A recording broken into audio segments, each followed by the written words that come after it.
কি ডাম্পিং দেওয়া হচ্ছে নাকি জরিমানা? ডাম্পিং, হ্যাঁ ঠিক আছে। এই তো দেখা যাচ্ছে পায়ে রিক্সা, তাও মুরব্বী।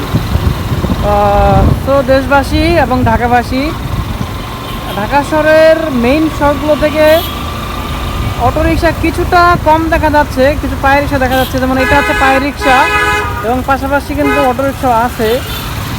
রবিবার থেকে কিন্তু অটোরিকশা চলার কথা ছিল না, কিন্তু তারপরেও যে মেইন রোডে কেন অটোরিকশা চলে আসলে সেটাই হচ্ছে প্রশ্ন।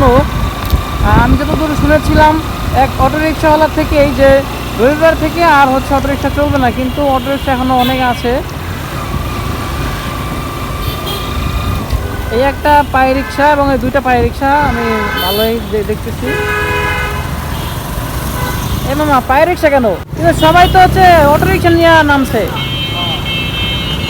কিন্তু আপনি কেন চালান না? ভাড়া পাওয়া যায় না, কিন্তু অটোরিকশা তো ইনকাম বেশি। এই দেখেন না, একটা উল্টা চলে আসছে অটোরিকশা। এই যে 400 টাকা ভাড়া দিতে হয়। এইটার ভাড়া কত? 100 টাকা। ও 300 টাকা সেভ হয়, কিন্তু কষ্ট তো হয় না। এটা ঠিক আছে যে মেইন রোডে আসলে অটোরিকশা না চালানো ভালো।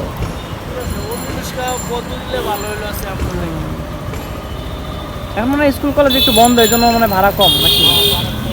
পরীক্ষা চলতেছে, এসএসসি পরীক্ষার জন্য মাঝে মধ্যে টিপ পাওয়া যায়। এসএসসি পরীক্ষার সকালে আর দুপুরে মনে হয়।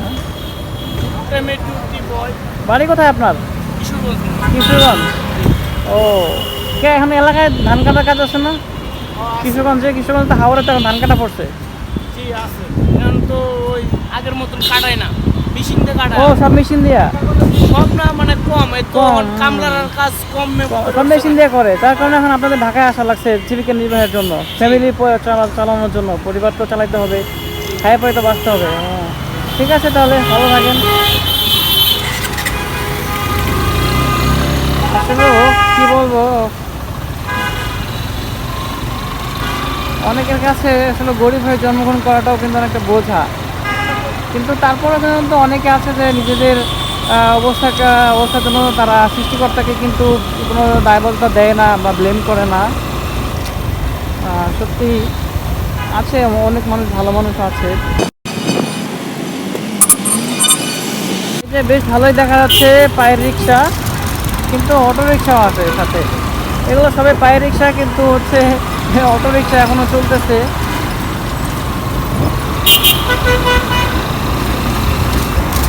এরকম রানিং রোড দিয়ে যদি অটোরিকশা চলে সেক্ষেত্রে তো আসলে অনেক